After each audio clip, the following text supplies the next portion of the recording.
It is so very sad. Look at the state of our polity. To bury Islamist radicalism, to perpetuate a fake narrative that only Hindutva terror rages in the nation, a cabal of Latvian pseudo-secularists has run a sustained campaign dismissing the pain and trauma of thousands of women.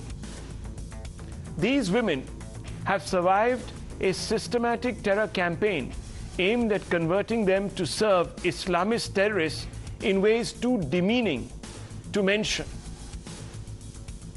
Their suffering inspired a movie called The Kerala Story. That movie is today being bitterly opposed. It is banned in Bengal, there is a de facto ban in Tamil Nadu, and every stripe of human rights activist viewers concerned about democracy, free speech in our country says that this movie should not be watched, that it is pathetic, it is lies, it is propaganda, paid propaganda. Worse, the ecosystem is invested in dismissing the narrative that the film portrays, as I said, as fake. The ecosystem says the movie depicts a lie aimed at demonizing Muslims. Viewers, if anyone has gone and watched the movie, it doesn't demonize Muslims. It exposes a conspiracy hatched by Islamist radicals like the Caliphate or the ISIS. Surely, viewers, a majority of Muslims in this country have nothing to do with the Islamic State of the Levant, or ISIS as it is called, or Al-Qaeda, or Lashkar-e-Toiba, or just about any other terrorist group. Sick of seeing this movie inspired by their real-life story being dismissed as lies, as propaganda, these brave women who have survived these ordeals have now been compelled to speak out to set the record straight and blunt an attack on their dignity. Indeed, 26 women survivors today had to endure the double trauma of retelling in heartbreaking detail how they were exploited by terror groups and their agents. Here's an excerpt from the press conference that these women, these brave women, these survivors, were forced to hold today. To do what, viewers? To redeem themselves needlessly in the face of, as I told you, a scurrilous campaign, not just against the movie, but the content of the film, which is inspired by the story of these and thousands of other women. Listen in, viewers. They started to share videos of Zakir Naik and Imam Akbar and all. And actually, these videos of those people made me actually, radicalized. I was radicalized to that ideology. I started to believe that none of the ideologies except Islam is right. My parents' tears, my family's tears was not at all bothering. I was living like a Muslim woman. The movie succeeded in depicting what is the brainwashing system existing all over the world, not only in Kerala but all over the world.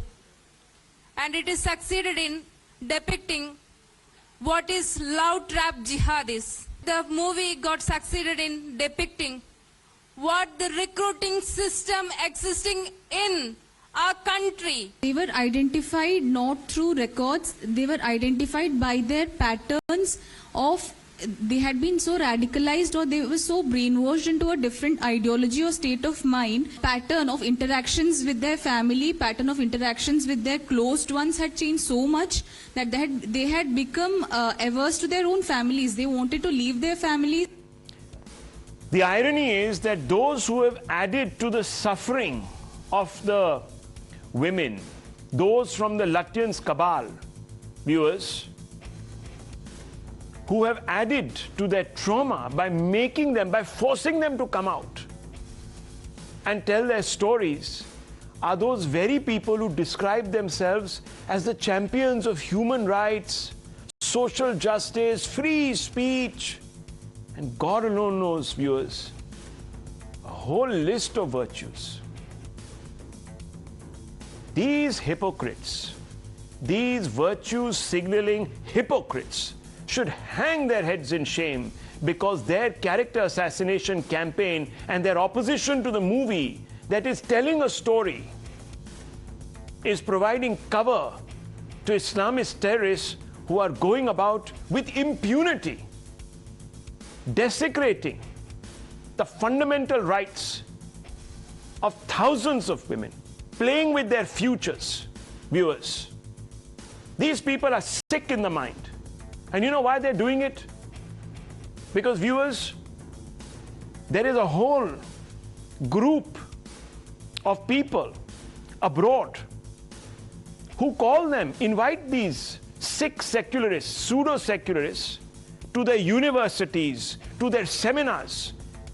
These people are paid thousands of dollars to speak, spread, spew lies about this nation and paint a picture of only the majority community being the aggressor. Viewers, this is the same cabal that opposed the Kashmir Files and several other movies that focused on these issues. They're sick, viewers, but they're very clever because they're making a living out of their sickness, their perverse mindset. And I'm telling you as it is, viewers. I'm telling it to you because no one else in the Latvian media has the guts to expose them because they're all part of it. Now, viewers, we are going to begin by talking to two of the survivors who have today felt compelled to come out to challenge this sick ecosystem. One is Vaishali and the other one is Anaga. Let's go across to them, and there they are in a group. And I want to begin with you, Vaishali, first. I want to ask you, what has compelled you to come out and do this press conference? Tell us in your own words. Actually, when we watched the movie Kerala Story, we understood that this exactly depicts, very, very, very closely depicts what we have actually gone through in our own lives at some point in time. Okay. So, the four characters represented by the four ladies, what they are going through at different stages of their lives, that's exactly what I and Anaga have gone through in different ways or similar ways. So that's why when the movie was going through a controversy, we thought that it is time that we come out and speak the truth. And we are from Asha Vidya Samajam. Since 1999, we have been seeing lots of such cases, not just in Kerala, but from around India and the world. And we have been successful in bringing back more than 7,000 such people. So we know from our daily experience and our experience of bringing back such people that this is reality and this is actually happening.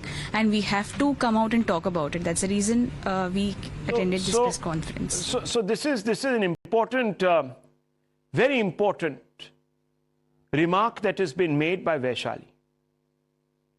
The movie closely is inspired by their stories. Now, viewers, this sick ecosystem that questions the movie and what it depicts is actually, viewers, questioning the integrity of these brave survivors. Now, I want to ask you, Vaishali, I want to ask you a follow-up question. Why do you think this ecosystem feels so motivated to doubt your story? Are they trying to cover up what is going on? What do you think? It Why they want to cover up the story, we don't understand, because this movie is not at all a propaganda. It's speaking about facts, and why people want to hide facts, we don't understand. And it's not biased towards or prejudiced against any particular community or religion. It is just saying that if there is a certain brainwashing system or strategy that is leading people into performing anti-national or terrorist activities or joining a terrorist organization, that has to be stopped, or that has to be overcome. So why do and it is not against any particular community, it could affect any of them, and we want to fight against that. And people, if they want to cover it up, then we really don't understand what is their intention, because they don't want truth to be spoken out. Well, viewers, this is actually quite surprising. We're going to bring in now Anaga, because viewers, if this movie is exposing terrorists, I don't see why anyone should have a problem with it. If a movie is exposing the Lashkar-e-Toiba or the Jaish-e-Mohammed or the ISIS, I don't know how it becomes anti-Muslim. I mean, it's crazy. So I want to now bring you in, Anaga, and I want to ask you, how do you feel when your story is called a figment of the imagination? Or let me just say, how do you feel when the movie that your story that is inspired by your story is called fake or a figment of the imagination, a reality that doesn't exist? Okay, I'm really worried because the story clearly depicts the conversion strategies and also what is going throughout our country. Based on the stories of three ladies of Kerala, it doesn't mean that it is only happening in Kerala only. It is a clear depiction of the conversion strategy, the recruitment strategy, what exists in the society. So Anaga, can you elaborate on this movie, the Kerala story? What is it exactly trying to tell us for those who haven't watched it? Okay, actually this story is a real eye-opener to each and everyone. A big truth is exposed in front of the society. So my request is that everyone please watch this and beware of the conversion strategies or any other strategies by the conversion forces. Okay, so you're saying that it's an educative film actually. It might be a fiction inspired by your stories, but it is educative. It opens your eyes. This is very important, viewers. And I want to ask you, how closely does it depict the reality, Anaga? I told you earlier that how they are trying to convert a non-Muslim into a Muslim is clearly depicted in that film. That is, it's mainly 3 steps. First, they ask questions, make you confused, and slowly at that confused state they start criticizing, and finally they will inject their ideology into our brain, and that strategy is clearly depicted in that picture. Okay, could you hand this back to Vaishali? Thanks, that's right, that's great. Now Vaishali, what is your message to those who have been doubting the veracity of the content of the Kerala story? What's your message to them this evening? We would just say that they have to open their eyes to reality, and they have to understand this is happening, and let it not be too late that until or unless it happens to in their home, or unless it happens to their own loved and dear ones, they'll be opening their eyes. So it will be too late. So definitely they have to hear our stories. We have more than 25 people who are our full-timers today who can talk about their stories. So definitely they have to listen to these stories. They should follow the current trends on what is happening, especially in Kerala. Well, it's been a real pleasure speaking to both of you. I'm really sorry, I apologize on behalf of the nation that you've been compelled to come out, all of you, to try and convince a bunch of people that you're not lying. Viewers, I mean, my heart goes out really to these brave women. I mean, look at the extent of victim shaming here. I hate using the word victim actually. You're survivors, survivor shaming. Can you believe it, viewers? These sick ecosystem people and their political supporters should shame them. I mean, if this was happening in their own family, they would have been screaming from the rooftop, viewers. Sick people. I want to open this up. I really want to open this up and I want to ask some very honest questions of people like Siddhabrata Das. Mr. Siddhabrata Das, I want to ask you a question. The Bengal government has banned this movie. Is the Bengal government trying to cover up the actions of Islamist terrorists? These women who you've just heard, these survivors, these brave survivors, are saying this is an eye-opening film. It has an educative message. Women should watch it so they know what they're up against, what they could fall victim to. And you don't want this story to be told because of some vote bank compulsions? Because I don't think there's any other reason. Tell me. As a person from West Bengal, as a Bengali, we would like to see the Assam story where thousands of Bengalis are being put behind the detention camp. If you are talking about women, we would like to see the Gujarat story where 40,000 women in the last 5 years are missing. We would like to see all those stories. Now, we in India right now is in a phase of banning. BBC documentary gets banned. Maybe the government of West Bengal has felt that when numbers like 32,000 are being faked and later on changed to 3, a 3 number has been changed to 32,000, they have manipulated the numbers. So the state government has felt that such a movie with manipulation of numbers and showing things from the viewpoint of a propaganda must not be there for the people, because it may create disturbance in the society. As a government, as a responsible government, it is their duty to take such steps. So we would also like to get educated on the Gujarat where 40,000 women are missing. We would like to get educated what is happening in Assam to every Bengali, where people are put inside the detention camp. Okay. Why such stories are not coming out? Siddhabrata Das. I'm interested to show those. Can I ask you a follow-up question, Mr. Siddhabrata Das? Of course. Okay. Are you in favor of the ban on the BBC documentary? Of course, we would like to see the documentary. No, we are not in favor of the ban. Okay, I rest my case, Siddhabrata Das. No, we are not. You want to see the BBC film, but you don't want to see the Kerala story. Despite the fact... No, 1 minute, Mr. Das. Please tell me. 1 minute, Mr. Das. In the BBC I am not asking you any more questions, sir. I rest my case. Siddhabrata Das, I am not asking you any more questions. Has the numbers manipulated in the BBC story? Mr. Siddhabrata Das. The filmmaker of Kerala story. Mr. Siddhabrata Das. Kerala story himself has said that the number 32,000 is wrong. Mr. Das. It's a story of 3%. Mr. Das. Mr. Das. I have no other question to ask of you. There's nothing more I want to ask you. You have to listen to the answer. I've heard your answer. I heard it. I asked you, can I ask you a follow-up question? You said yes. So I heard your answer. I'm only asking you, after taking your permission, a question. I only asked you a simple question. If you're not in favor of a ban on the BBC film, why shouldn't you be in favor of a ban on the Kerala story? If BBC manipulated numbers, then BBC documentary could have been banned. Okay. The government has not said that there is manipulation or wrong facts. Siddhabrata Das, now let me tell you what the government has said about the BBC documentary. It has said that it makes an allegation.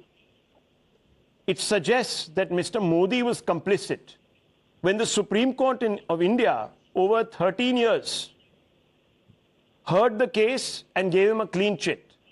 If there was ever a lie, according to the government, it's in the BBC film. But even despite that, viewers, I'm not in favor of banning the BBC film. I've said it here many times. It should be played. And what stops Siddhabrata Das and the Bengal government from making the Gujarat files? And when they're making it, I hope they also make the Godhra files on the train burning.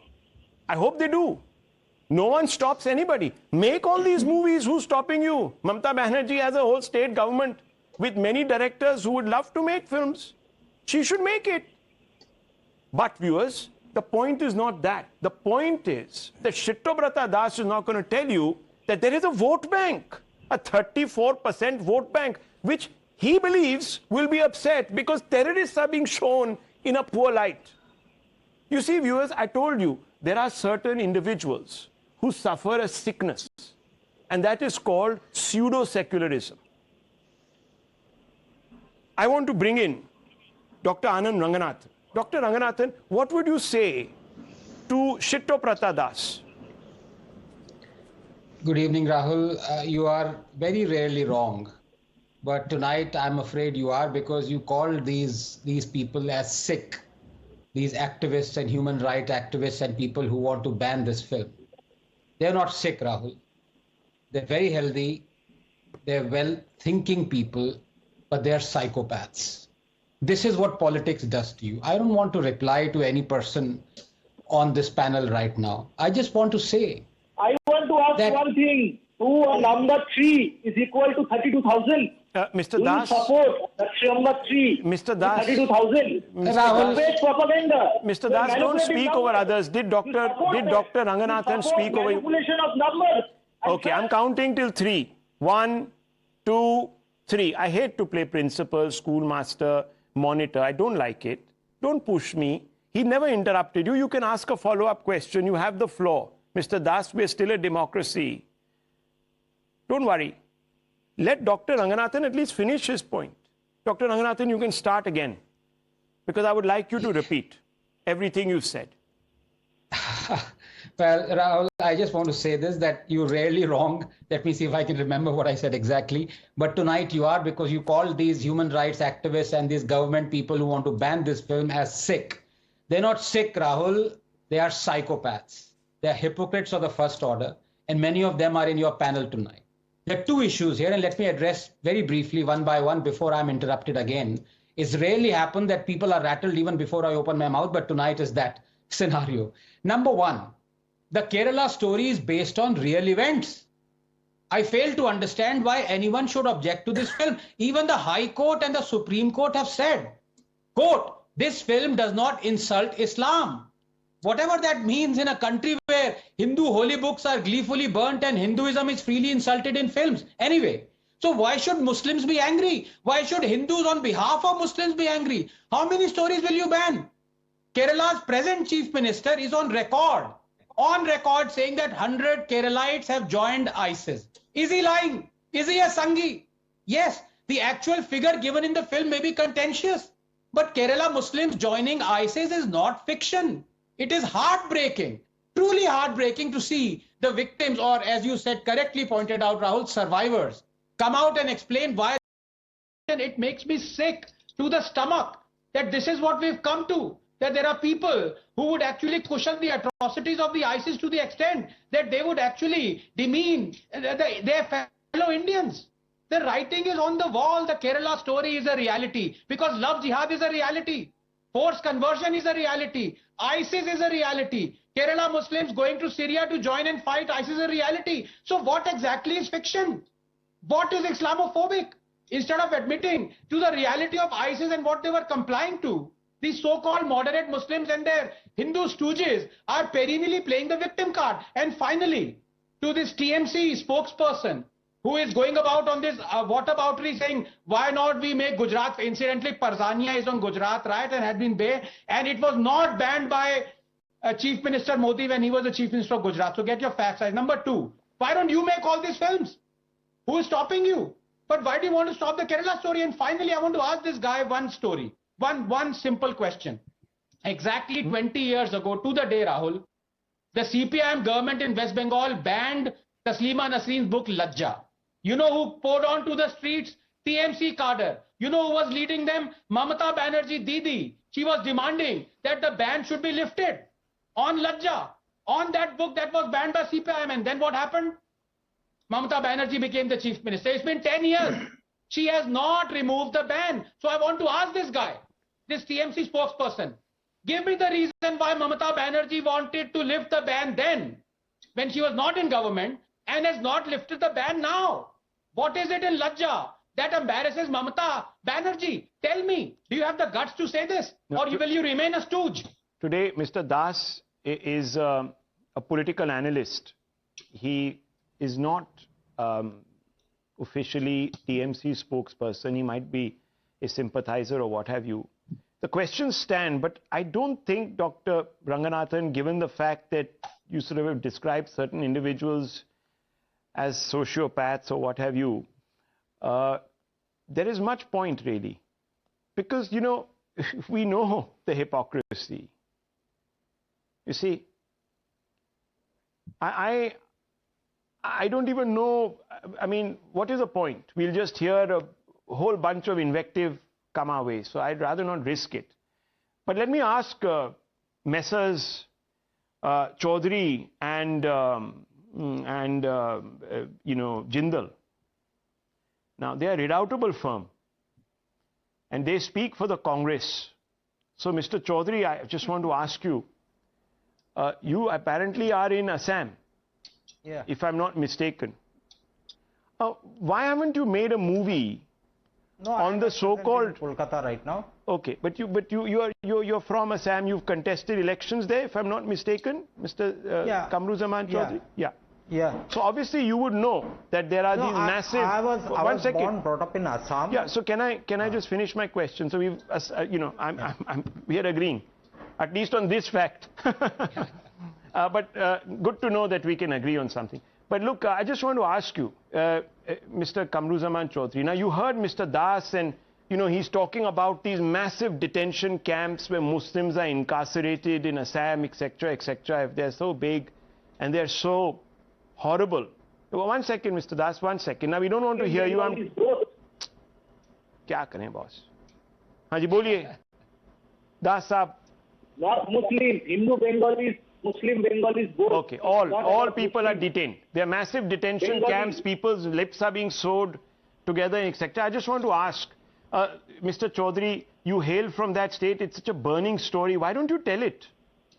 Why don't you give the reality? Why don't you tell that story? Make a movie about it. Ask Mr. Gogoi, who is right now leader of the opposition. I'm sure if he brings it out, India will want to watch it. Why don't you do it? Secondly, I just want to ask you a simple question. Should the Kerala story be banned? Simple.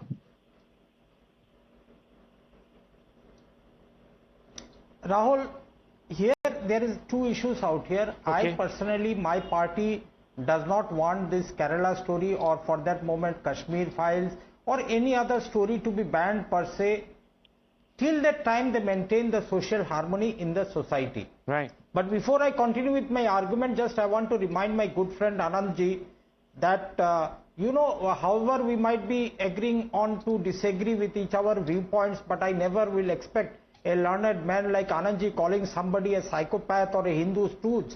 We might have differences of opinions. Your ideas, my ideas will always be on a differential lines, but we cannot intersect at one point in any point of time. I want to reply to that. No, let me finish, sir. Let me finish. No, please. Anandji, you accused me. Anandji, Okay, let him finish, then you can respond. I have not come to my point. ठीक है, Chaudhary साहब बोलिए. No, let me finish. Of course. Please. That's one point you have got every right to rebut me. Now the basic point that, Rahul, we must all understand with the context of Kerala story, the dynamics of inter-religious marriages in India. Now, you go to the data point of the government of India, hardly 2.1% marriages that are registered in India happen to be inter-religious marriages. Now, these Kerala brave girls who came out in the open today, held up a press conference done by the makers of the Kerala story. It's a different issue altogether, that these same makers went to the Supreme Court and said that this movie is based on fictional facts rather than actual ground-based facts. So it's a different story. You might have a story in the bringing in Kerala story out there. I request from the Congress party's point of view, from thousands and millions of Indians, let the NIA have, now you have identified the victims, the 10 victims or 15 victims who came out for the interview today. Take each and every case as a case point. Go to the root of it. Were they radicalized to join the ISIS, or was it a love story gone wrong? These issues need to be addressed very nicely so the actual story comes out from Kerala to the nation. Second point, Rahul. Now, what does this film exactly set to establish? My opinion is that it seeks to establish a bogey of love jihad and attempts to stereotype Muslims. Okay. There is a dog whistling going on entire country. We have seen images coming out of from cinema halls where girls, women who were brought to the cinema hall. Okay. They were then again taunted. Okay. They were again lectured. They were prompted, they were lectured, they were made to lie. Fair enough. Okay, they are props. They are props, you're saying. Okay. Now, you made your points? No, I say there is an element of truth. There may be an element of truth. An element of truth. But does that give anybody a right to stereotype the entire Muslim community of India? Okay. Kamruzaman Chaudhary, on the last point, yes, Dr. Ranganathan, just one second, just one quick rejoinder. On the last point about stereotyping the entire Muslim community, because it doesn't stereotype the Muslim community, it stereotypes terrorists, who these same seculars say have no religion. So, pehle to you make up your mind. Does terror have a religion? If it has a religion, then accept it and let this film be watched. If it doesn't have a religion, then how is it portraying Muslims in a bad light? Now, hang on. No, one second. You answered. Now, sir, please. You made your point. I'm only putting it out there as a fact, okay? I mean, I haven't said, sir, that terror has no religion. It's you secularists, your Congress party says it all the time. Now, Dr. Ranganathan wants to respond to you since you took him on. Let him make his point. Yes. Very briefly, and Rahul, you know as well as everyone else know how much I respect Kamruji. He's a very good friend and he's very erudite and he makes very responsible arguments. That's all the more reason why it pains me tonight that he's made these scurrilous allegations against me. Let me rebut him one by one. Number one, when he talks about the number of marriages are paltry that are interfaith, he must know that in India every year 10 million marriages take place. Out of that 2%, when he says are interfaith, that makes it 2 lakh marriages. Is that an insignificant amount? No. Number two, Kamruji, when you talk about Anand using a language like psychopath, I am not using it against you or anybody else on this panel. Or in fact, I didn't name anyone. But I specifically told you, gave you the scenario. When these tortured souls, Indian women, our sisters, mothers, when they were taken forcibly to Syria or Afghanistan by ISIS and made to serve there, they come back. They hold a microphone. They hold a press conference. They talk like this. Does it not shame us? All those people who don't believe their story, I call them psychopaths. You may call them friends or whatever you may. But for me, I repeat, Kamruji, they are for me psychopaths. Now, 1 second, Mr. Chaudhary, 1 second. I want to accuse you today of misleading Indians. You said that the Congress doesn't have a position on this movie, that they are not in favor of any ban on this movie.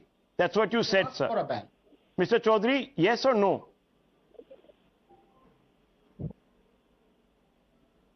Listen, the official position of the Congress. Let me now give you the official position. Let me now give you the official position. Documentary. 1 second, 1 second, Yeah. 1 second, 1 second, sir. I'm talking about a leader from Kerala.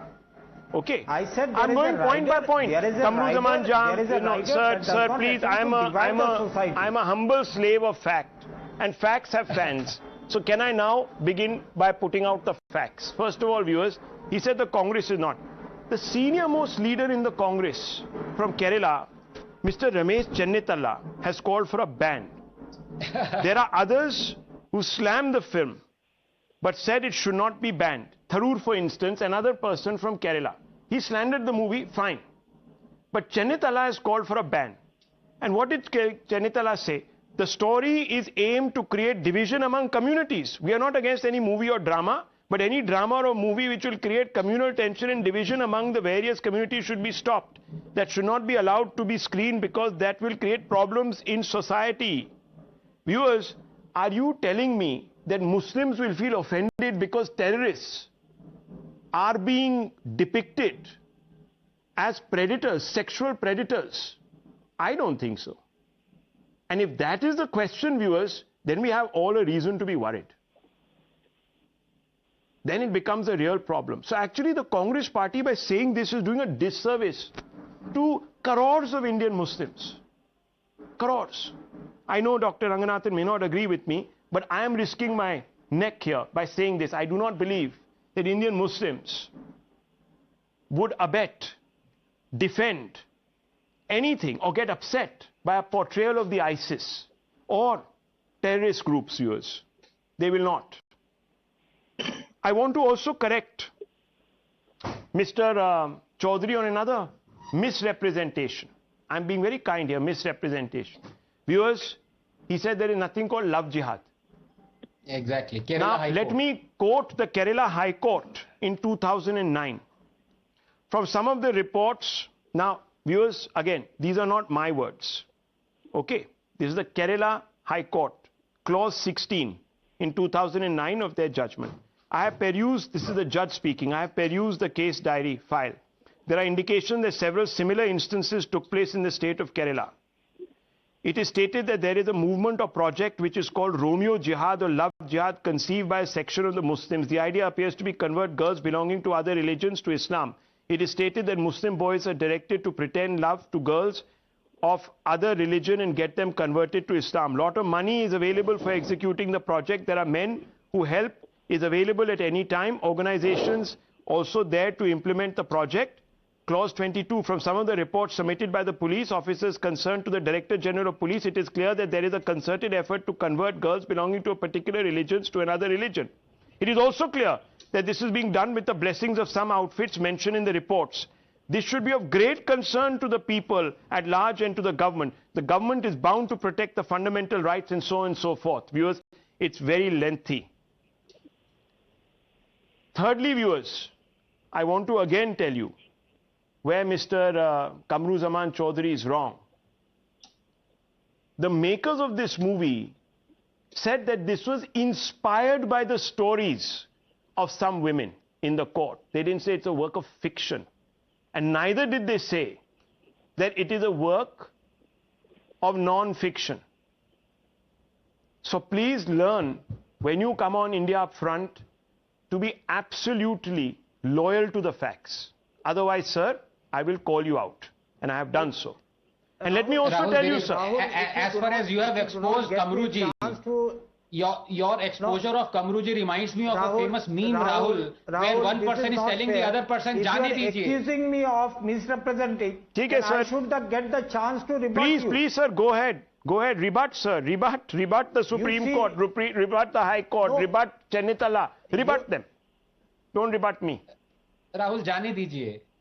नहीं sir, अब तो ये आए हैं. The official position of the Congress party, official position of the Congress party is not what Ramesh ji had said. Okay. It is very well. So Chennitala is some alien. INC. He is as alien to the party as D.K. Shivkumar and Siddhabrata. No. Who you don't recognize as your chief ministers. Okay, fair enough, sir. I rest my case. Forget it, sir. Please, now don't do this. Don't hair split like this. This is ridiculous. I mean, come on. And let me tell you, sir, the chief minister, former chief minister of the Congress, let me tell you, former chief minister of the Congress, Mr. Oomen Chandy, has talked about, let me tell you, sir, former chief minister of the Congress party, Mr. Oomen Chandy, has talked about the threat of radicalization also in Kerala. Whoever it is. Please.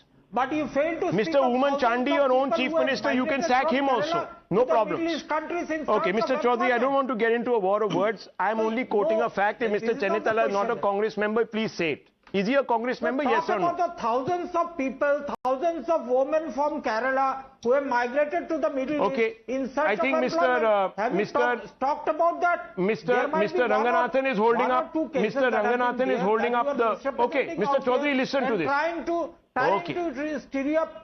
Okay, you've been exposed. It's okay. Dr. Ranganathan wants to. Dr. Ranganathan, you're quoting something, Dr. Ranganathan. Tell us what it is. And I want to bring in Mr. Vijay Kumar right after. Yes. This is for my dear friend Kamruda. The Kerala story, FIR registered amidst outrage. Congress calls for a ban. And you are wrong also, Kamruda, on the other count where you said Congress did not demand a ban on the Kashmir files. It outright demanded a ban on Kashmir files. That is in keeping with, in the last 15 years, when Congress was in power in center and states. Kashmir files. Because it was purely a propaganda movie. Okay, Mr. Chaudhary, it's fine. Just 1 minute now. I don't want to get into this. I want to bring in Mr. Vijay Kumar. I just want to say I don't blame Mr. Chaudhary. There are many Congresses. There is a pilot Congress. There is the Singh Dio Congress. There is a Digvijay Congress. There are many Congresses, viewers, so it's okay. There is a DKS Congress. There is a Siddha Congress. They all pull in different directions. I don't blame him. We don't even know who's the official Congress, who has the official voice. The High Command is Kharge. But the real power is the real president, or whatever you want to call it, is Sonia Gandhi. Who knows which Congress, where the Congress is, who it is. Anyhow, that's a different matter, and I don't blame you, Mr. Chaudhary. But Mr. Vijay Kumar, what do you make of this strident assault on the rights of these ladies, these survivors? A, to tell their story. Number two, on the rights of the movie makers to tell an inspirational story.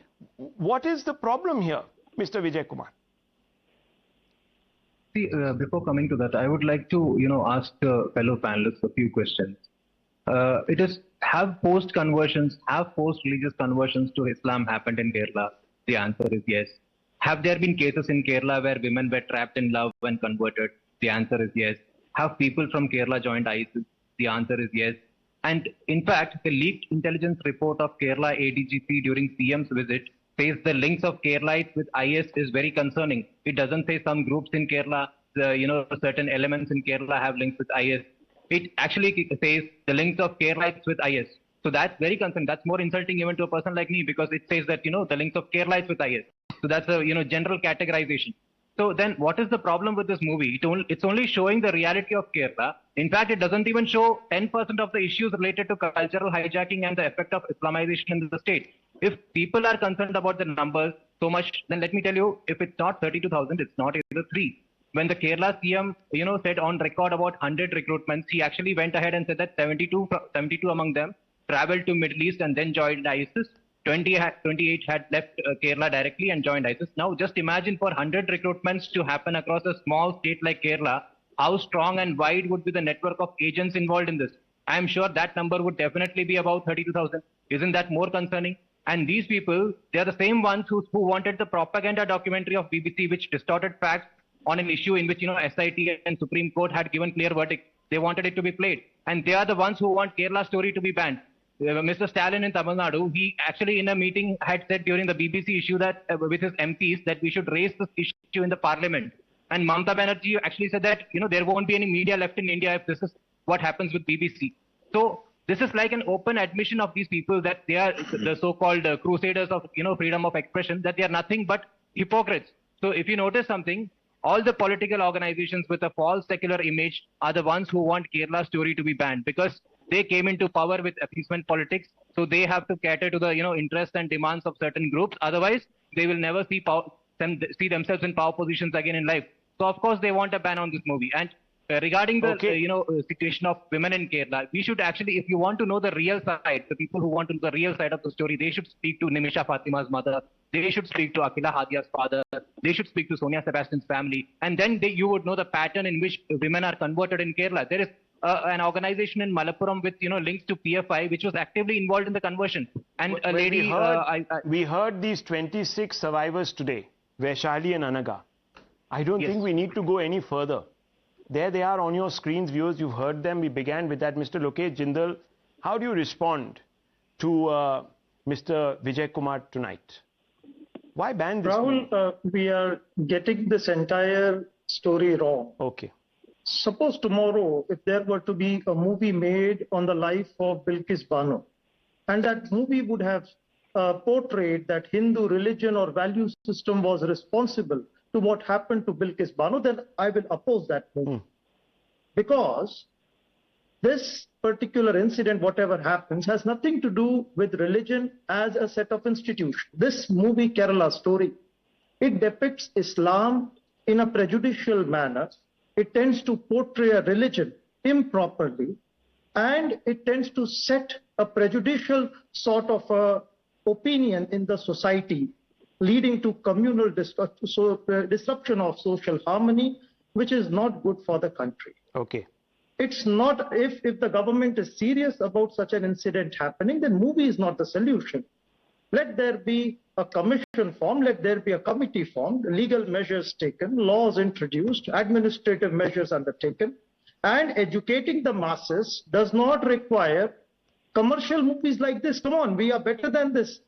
If there is seriously an issue like this, let schools colleges, Okay. all other educational institutions resort to a standard curriculum and training. Okay. To bring Wonderful about a point. remedy to Mr. Jindal, let me just tell you, by the yardstick that you applied, that it seems to suggest that the entire community is being depicted in a poor light. I would like to remind you that the High Court has allowed Correct. for the projection of this movie, and so has the Supreme Court, even questioning some state governments as to what their problem is. Because they have said, the High Court is on record to say that it does not promote any ill will against any community. Now, either, sir, the High Court justices and the Supreme Court justices, who, by the way, will be listening to this issue once again tomorrow, are complicit in maligning one particular faith. If that is your argument, sir, then I rest my case, because there's nothing more to be said. If there are bigots sitting in the Supreme Court and High Court, then that's the end of it, Mr. Jindal. I leave it at this. I think the last word has been said by Mr. Jindal. The entire country, viewers, including the Supreme Court and High Court, are bigoted by implication and are out there to malign a faith. Can you believe it, viewers? This, as I told you, I don't know, only a sick mind. I don't mean Mr. Jindal. I'm sure he's not sick in the mind. He's a lovely man. But I'm saying generally, people who share these points of views, I mean, they must be a little sick. I'm sorry, Dr. Ranganathan, but, you know, I don't have the sophisticated hold over the English language that you do. I couldn't come up with a four-letter word more compelling than sick. So I'll leave it at that. But